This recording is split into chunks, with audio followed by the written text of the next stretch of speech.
1940s black and white archival photograph of a quiet, makeshift POW maternity ward inside a converted barn, newborns swaddled in wool blankets on crates and field cots, exhausted German mothers cradling their infants, American nurses moving calmly among them, lantern light casting soft shadows on smoke-darkened beams, subtle film grain and dust, intimate, reflective, and human-centered.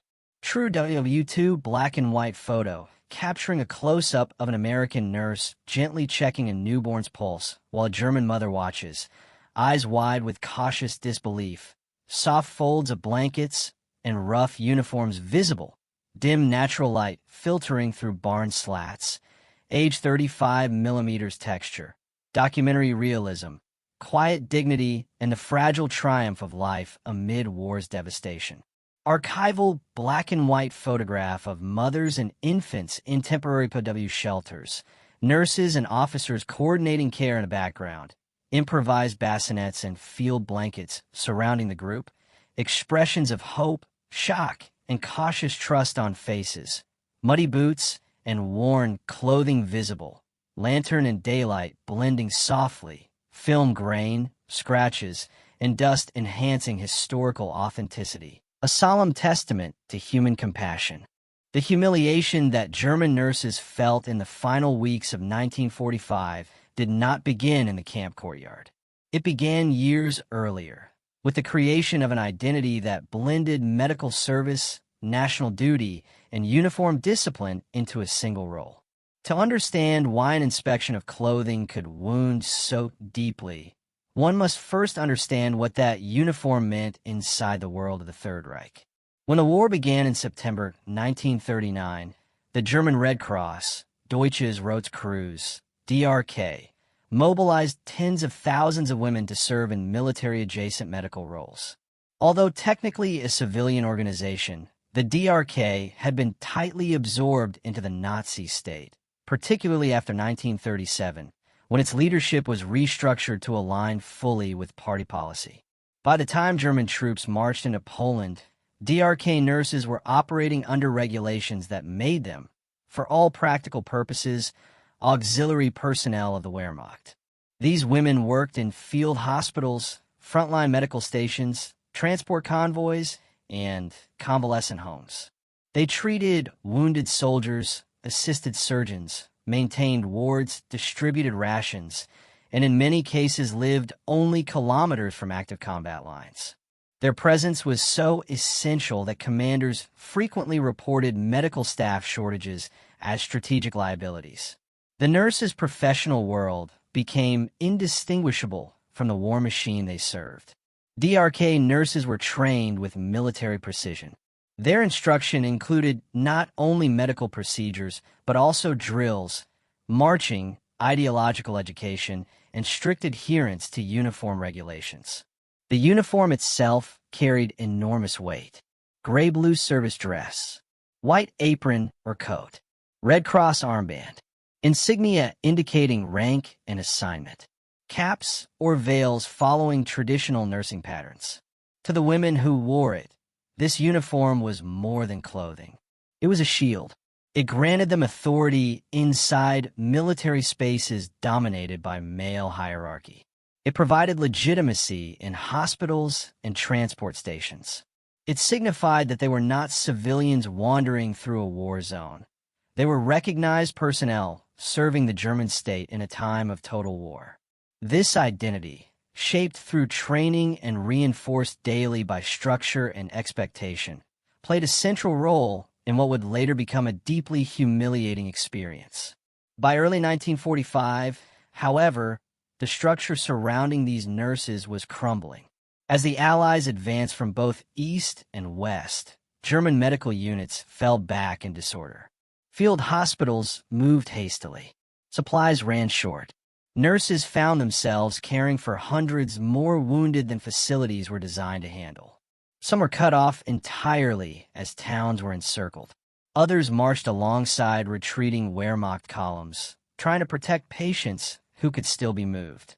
And all the while, the symbols of their authority lost value. Rank insignia meant nothing when command structures evaporated. Uniforms grew dirty, torn, or hastily altered.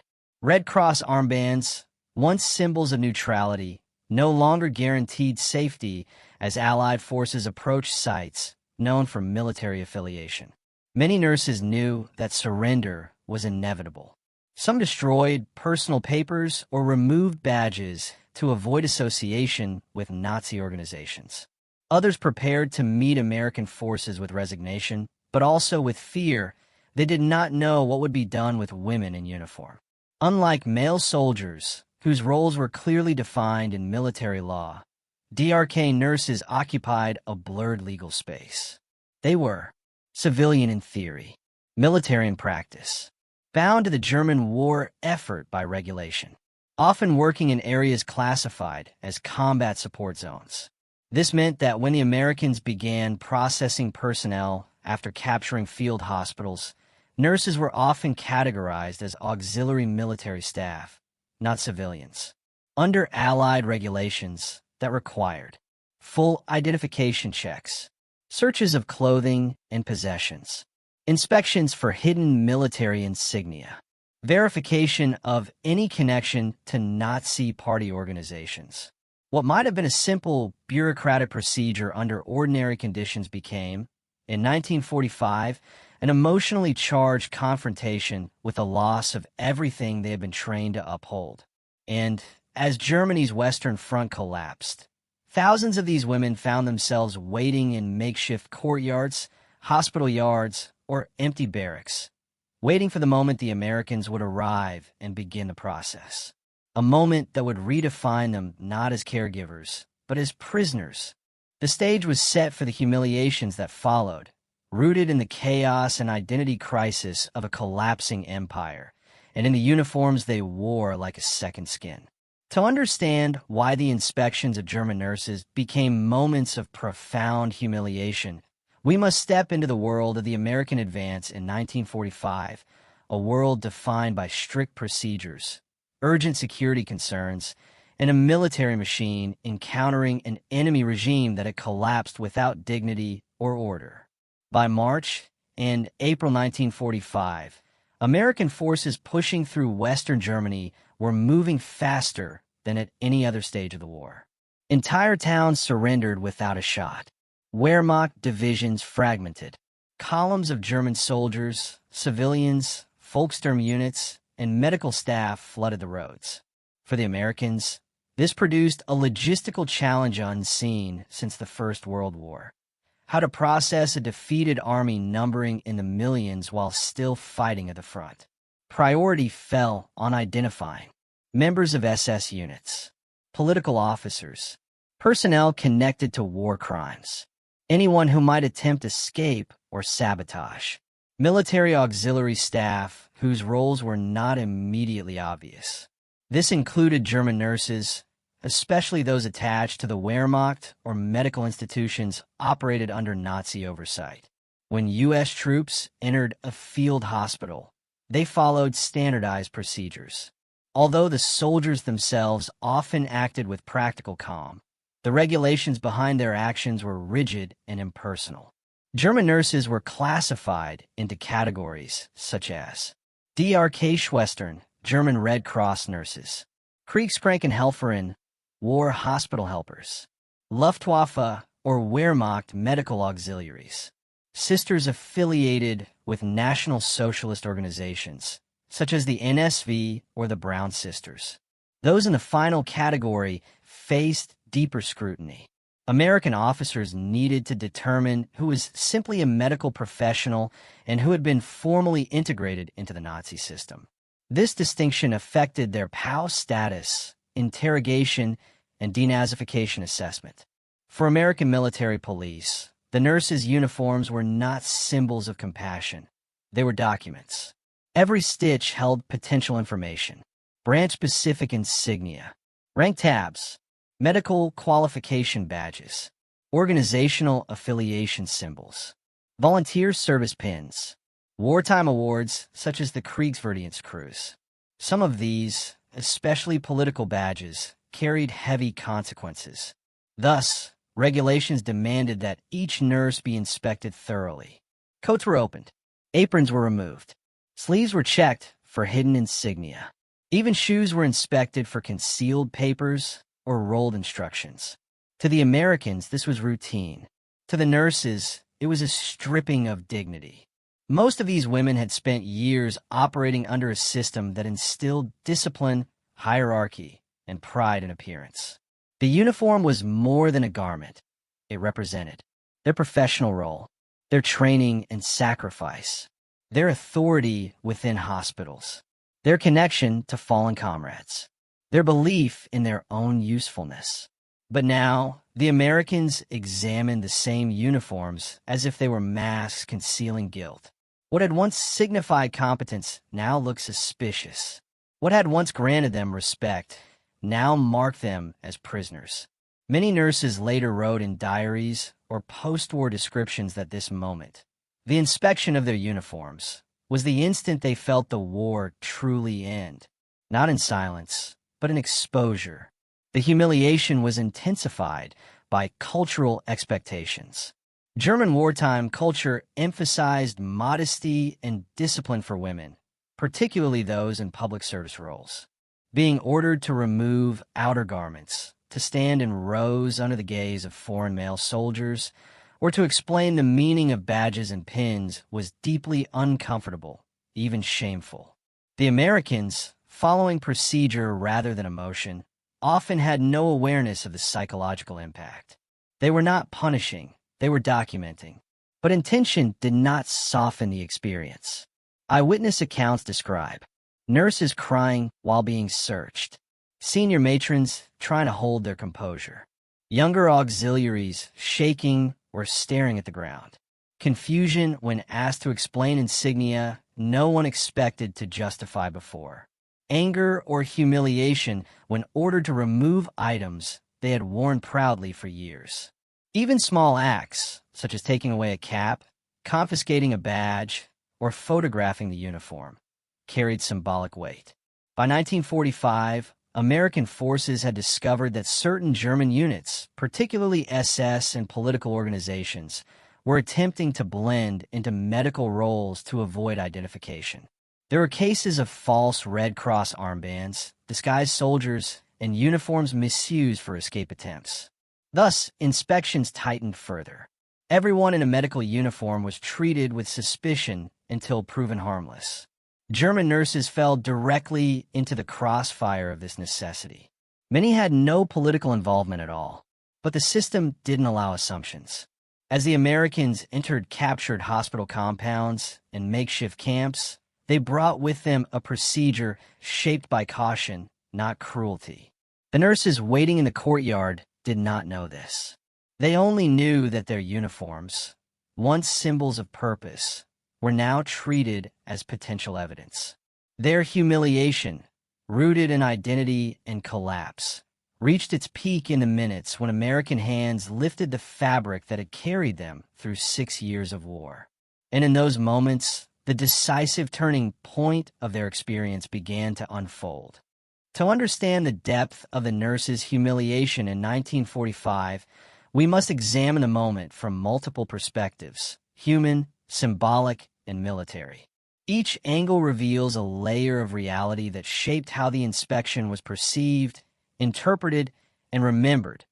For the German nurses, surrender did not come with clarity. It came with dread. These women had spent years in environments defined by control: sterile wards, structured schedules, strict uniform codes. Their work demanded discipline and emotional endurance. Yet in the final days of the war, that structure dissolved. The Americans' arrival did not bring immediate reassurance. It brought uncertainty, and with it, fear. Many nurses had not slept properly in days. They had treated wounded through bombardments, evacuated hospitals under fire, and watched the chain of command disintegrate around them. When U.S. military police entered their compounds, these nurses were mentally and emotionally exhausted. What frightened them most was not the possibility of violence. American troops were known for comparatively humane treatment, but the unknown. They did not know. how female personnel would be classified, whether they would be treated as civilians or soldiers, whether their uniforms would incriminate them, whether accusations of political allegiance would emerge, whether they would be separated or transported far from home. Many were young. Some were barely 20, drafted into service during the final years of the war.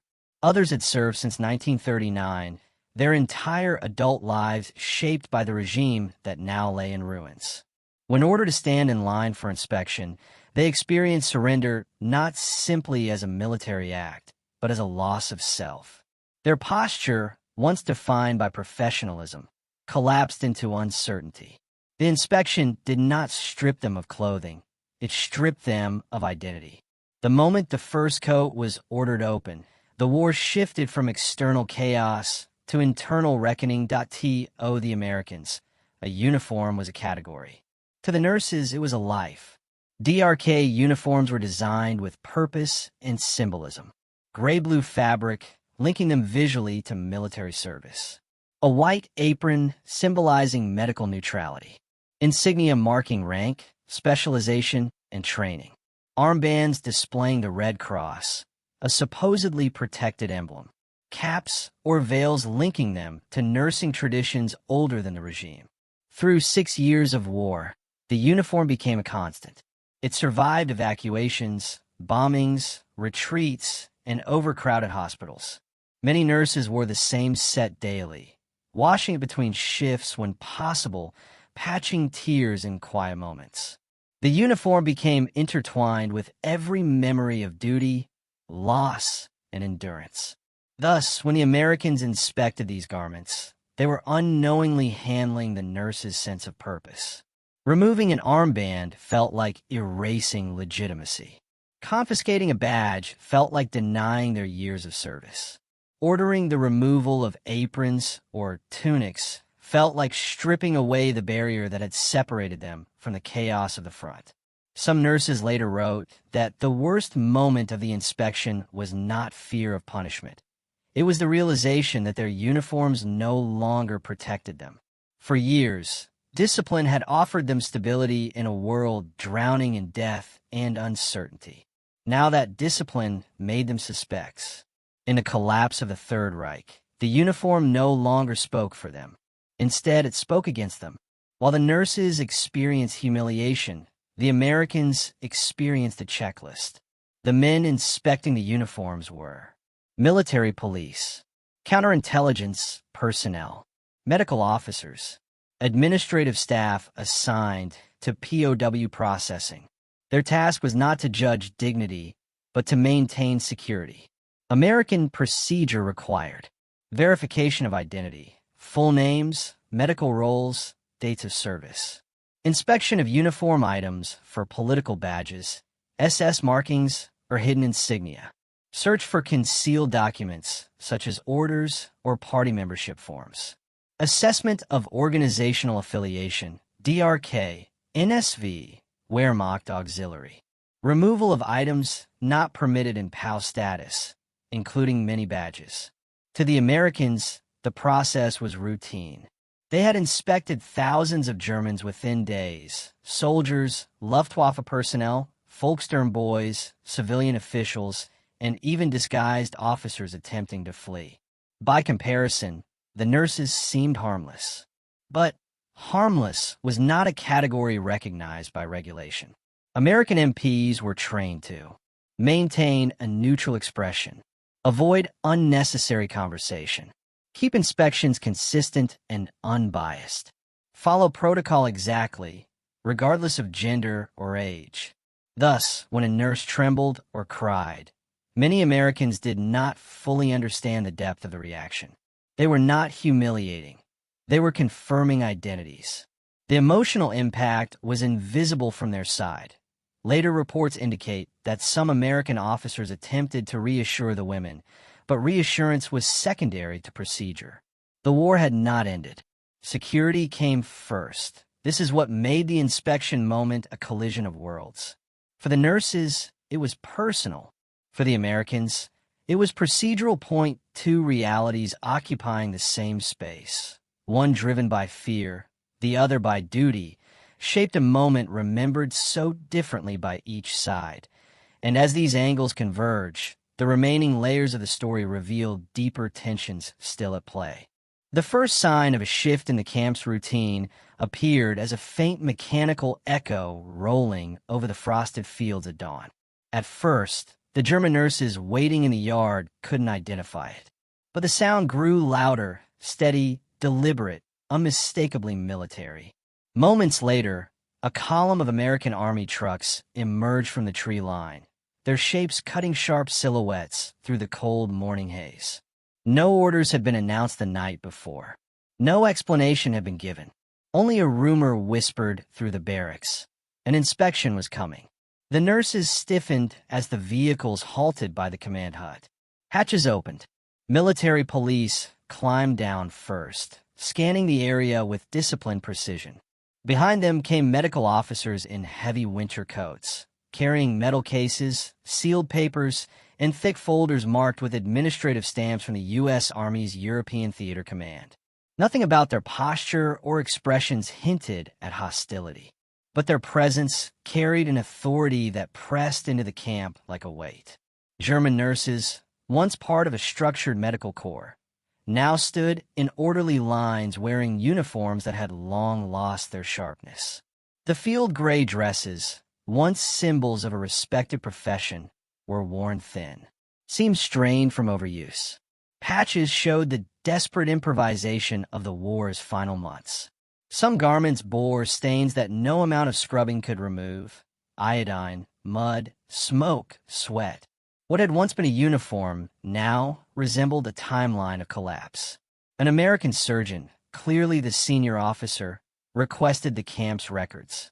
He spoke calmly, choosing words that aligned with Allied procedure. He explained that the inspection would follow the standards set for POW camps: sanitation review, clothing inventory, authenticity verification. But the nurses did not relax, not even slightly. A uniform inspection in peacetime was routine. In captivity, it felt like judgment. They were escorted into the largest barack, a long structure of rough timber and narrow windows that let in gray winter light. Tables had been arranged in ordered rows. American personnel moved efficiently among them, preparing instruments and forms. There was no shouting, no intimidation, just quiet, organized preparation. Yet the silence itself unnerved the women. When the inspection began, the process was startlingly thorough. Each nurse was instructed to present the full set of garments issued during her service: overcoat, tunic or dress, underlayers, head covering, footwear. This was standard Allied protocol, meant to confirm compliance with the Geneva Convention's requirements for prisoner clothing. But for women who had marched, treated the wounded, survived retreats, and worked in collapsing hospitals, these garments were not pieces of cloth. They were the last intact parts of their identity. American officers approached each table with practiced professionalism. They lifted coats, checked linings, inspected buttons, examined whether insignia matched the official regulations of the Wehrmacht medical service. They were looking for contraband, alterations, damage, infestation, and verification markers needed for camp documentation. Their tone remained neutral. Their hands moved clinically. Yet the psychological effect on the nurses was profound. Some women lowered their eyes, ashamed not by guilt, but by the condition of their clothing. Others stood stiffly, trying to maintain composure as inspectors noted frayed hems, damaged stitching, worn-out collars, and soles so thin they bent in the hand. The women had once worn these uniforms in clean wards, well-supplied hospitals, and training academies. Now, they were having them evaluated like relics uncovered after a collapse. One nurse tried discreetly to hide a tear in her sleeve, a tear repaired during a field evacuation when thread had been more valuable than food. But the Americans found it easily. They logged it, just as they logged every detail. Across the hall, a different kind of quiet humiliation unfolded: the recognition of disparity. American medical personnel assisting in the inspection wore fresh uniforms, clean, intact, orderly. Next to them, the faded gray of German garments looked like the fabric of a defeated world. The nurses felt exposed, not physically, but symbolically. The war had already taken their roles, their standing, their certainty. Now the inspection laid bare the final remnants. Even the air in the barrack seemed to sharpen under the pressure, thick with the scent of wool, disinfectant, damp wood, and the breath of dozens of anxious women. The Americans continued their work, weighing garments, comparing them to captured medical manuals, checking for lice and hidden compartments. Every movement was efficient, precise, without hostility. But inside the nurses, something tightened with each passing minute. Their uniforms had been shields during bombardments. They had been identifiers in chaotic field hospitals. They had offered a sense of belonging even as the Reich disintegrated. Now those same uniforms were reduced to items on an inventory line. By late morning, the inspection teams paused, exchanging brief notes. A tall American officer stepped aside, speaking quietly with his colleagues. His face remained impassive, but the message was clear. The reasons were practical: contamination, deterioration, non-regulation markings. But the impact would go far beyond procedure.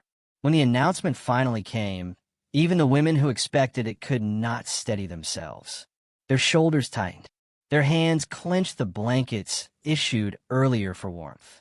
The barack's hum of whispers fell into complete silence. Because this moment, more than the fences, more than the surrender, more than the loss of rank, felt like the true crossing point from soldier to prisoner. A threshold none of them had been ready to face.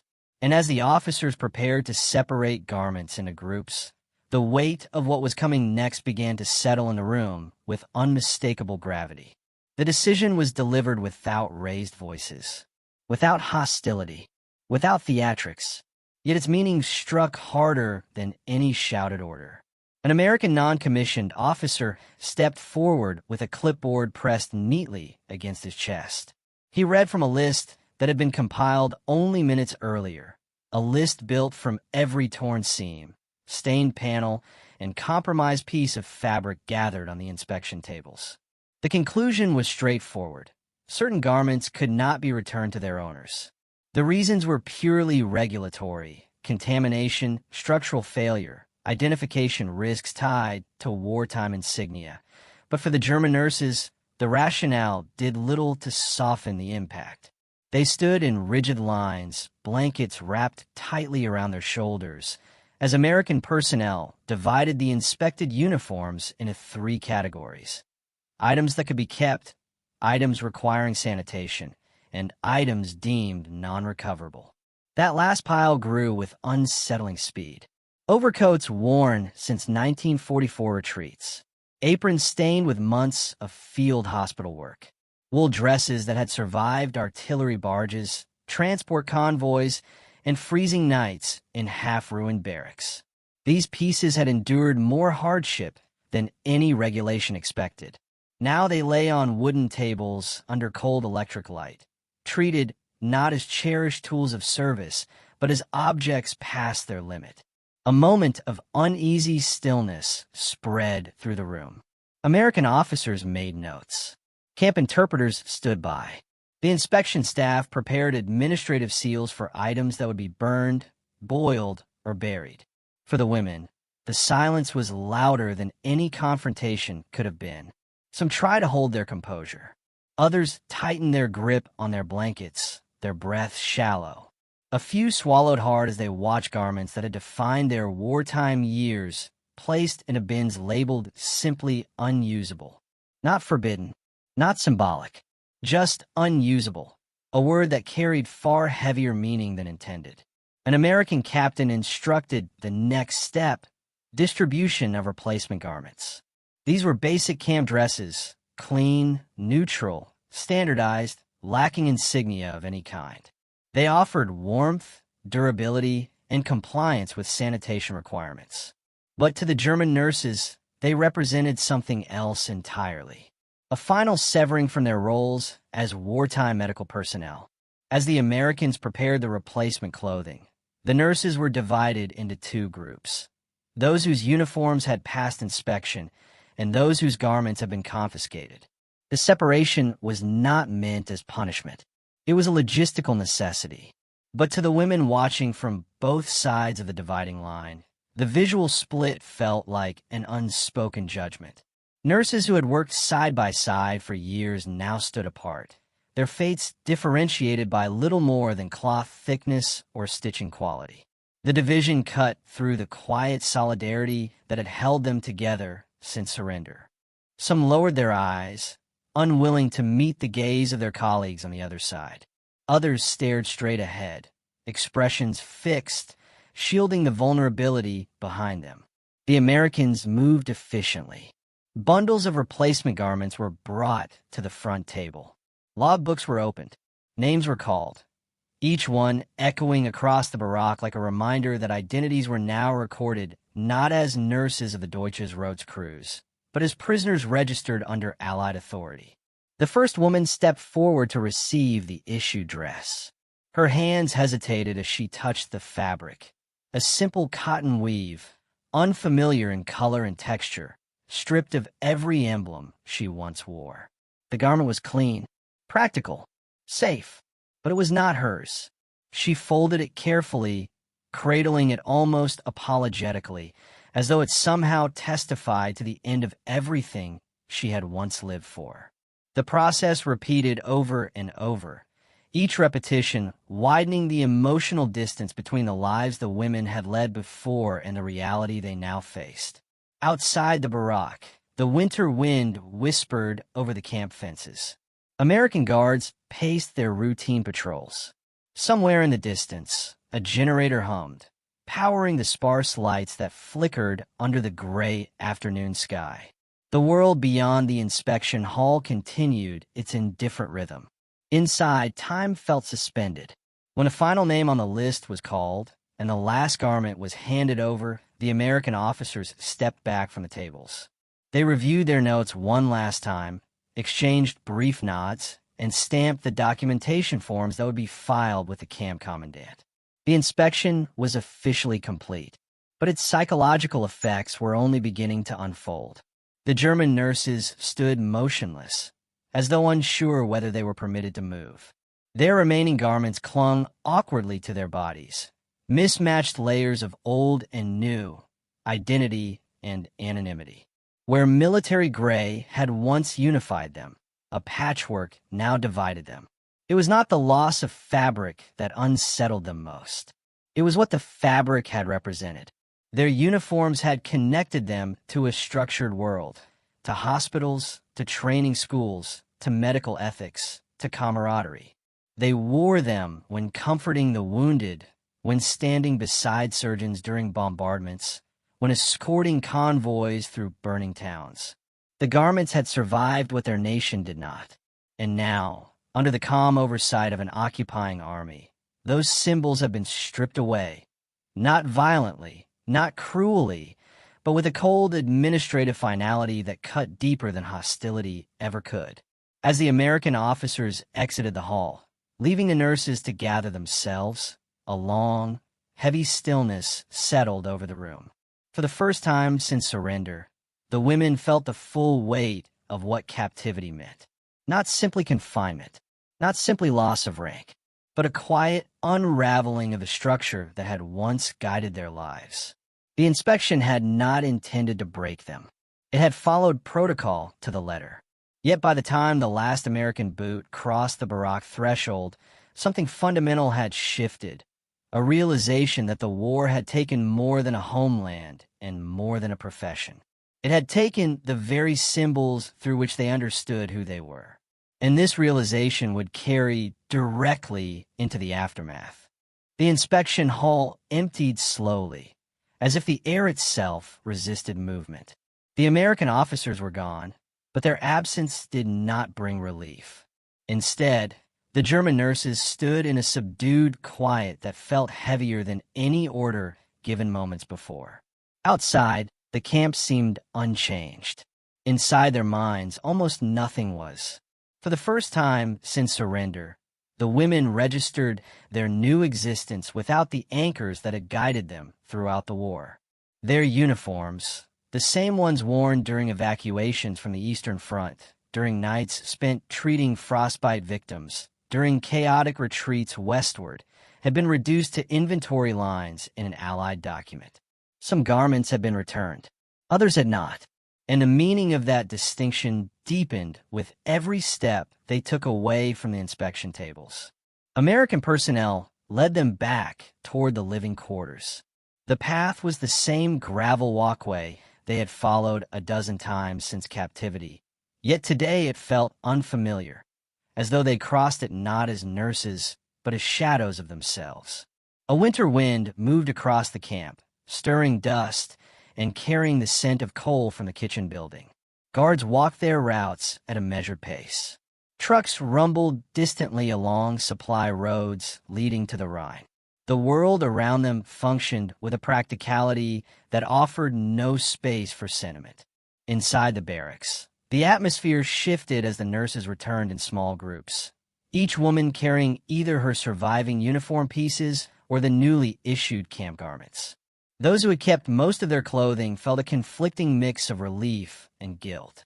Those who had lost the bulk of their uniforms wore expressions of quiet distress, not because of physical vulnerability, but because something deeply symbolic had been taken from them. No one said it aloud, but they all understood. Their past and their rank no longer shaped their identity. Only their POW status did. The camp administration quickly moved into the next phase of protocol. An American medical officer entered the barrack with a small team to conduct post-inspection health checks. This, too, was standard Allied procedure, verifying nutrition levels, examining signs of exhaustion, treating infections, ensuring compliance with sanitation rules. The nurses, though trained, now faced the examinations from the opposite side of the stethoscope. Blood pressure measured, hands inspected, eyes checked for signs of malnutrition, feet examined for frostbite or trench exposure. It was nothing they hadn't done themselves countless times, but the change in roles struck sharply. They were no longer the caregivers. They were the subjects of care, monitored by an occupying army whose protocols allowed no exceptions. Some women averted their gaze during the examinations, embarrassed not by the procedure itself, but by the reversal of status. Others remained emotionless, staring straight ahead, preserving dignity through stillness. The American staff conducted the checks with calm professionalism, documenting each result, marking charts with numbers that would determine ration adjustments or rest assignments. There was no cruelty, no disdain, only the neutral discipline of an army trained to administer order in the closing days of a massive war. Yet even neutrality carried weight. After the health checks, the camp distributed standardized POW clothing bundles to those who had lost their uniforms entirely. Each bundle contained a dress, a cotton slip, 2 sets of undergarments, woolen socks, and a heavy overlayer for cold weather. These garments were practical and clean, a far cry from the worn pieces confiscated during inspection, but their neutrality erased all symbols of the roles the women once held. As the bundles were opened, the barrack filled with the soft rustling of unfamiliar fabric. The women separated their belongings quietly, folding what little remained of their wartime uniforms beside the new garments. No one touched the confiscated pile again. That chapter was closed. By evening, the barracks seemed to settle, but the emotional tremors still moved beneath the surface. The women lay on their bunks, staring at the wooden ceiling, replaying the events of the inspection. Some traced the remaining seams of their returned clothing with their fingers, as if memorizing them. Others pressed blankets tighter around their shoulders, seeking comfort in the only warmth available. Outside, a generator sputtered to life, powering the few lamps that lit the central walkway. An American guard lit a cigarette, its ember glowing faintly in the dark. The camp exhaled into night slowly, the weight of the day pressing into every corner. The nurses had survived combat zones, bombings, evacuations, and a collapse of their nation. Yet it was this day, this inspection, that made them see with stark clarity what the end of war truly meant. The uniform had been more than clothing. It had been identity, structure, purpose. Now, stripped of it, they stood in the uncertain space between what they once were and what they would be forced to become. And the consequences of that transition would unfold in the days ahead.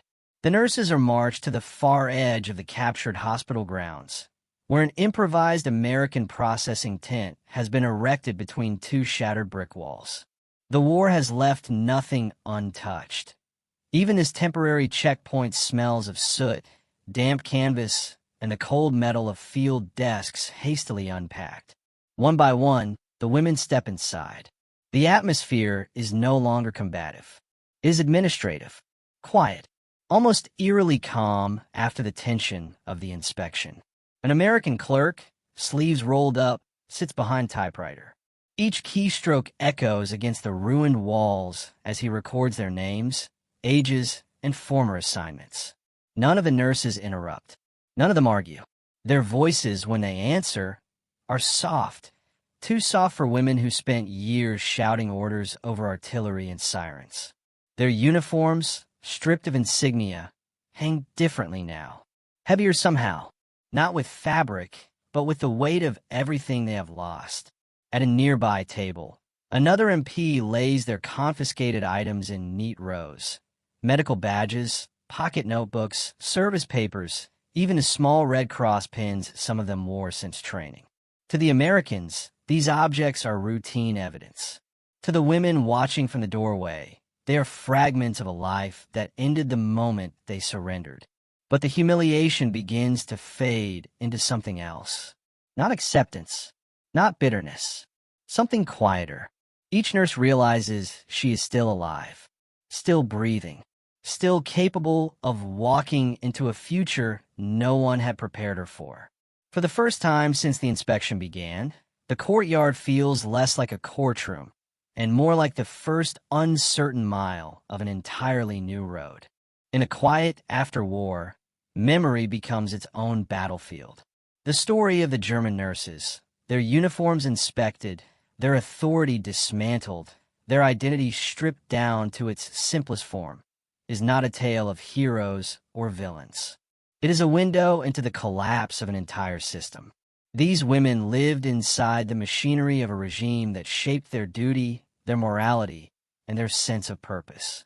When the war ended, that machinery vanished in an instant, leaving them exposed to a world they were no longer certain how to navigate. Their humiliation during the American inspection was not an isolated humiliation. It was symbolic of something larger, the unraveling of a wartime role that had defined them for years.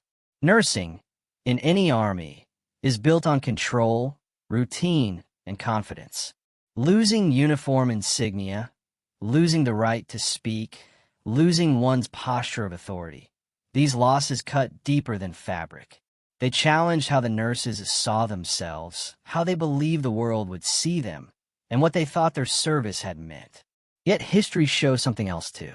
Most of these women would go on to rebuild their lives. Some returned to medicine. Some walked away from it forever. All carried the imprint of that transition, the jarring moment between the world they served and the world that replaced it. War ends quickly. Identity does not. And that is the lasting truth behind this episode. In the ruins of 1945, each person, soldier, civilian, or captured nurse, had to reconcile who they had been with who they would become. The uniforms came off. The ranks disappeared. But the questions remained, lingering far longer than the smoke on the horizon. It is in those questions, not in the inspection itself, that the real weight of this story lives.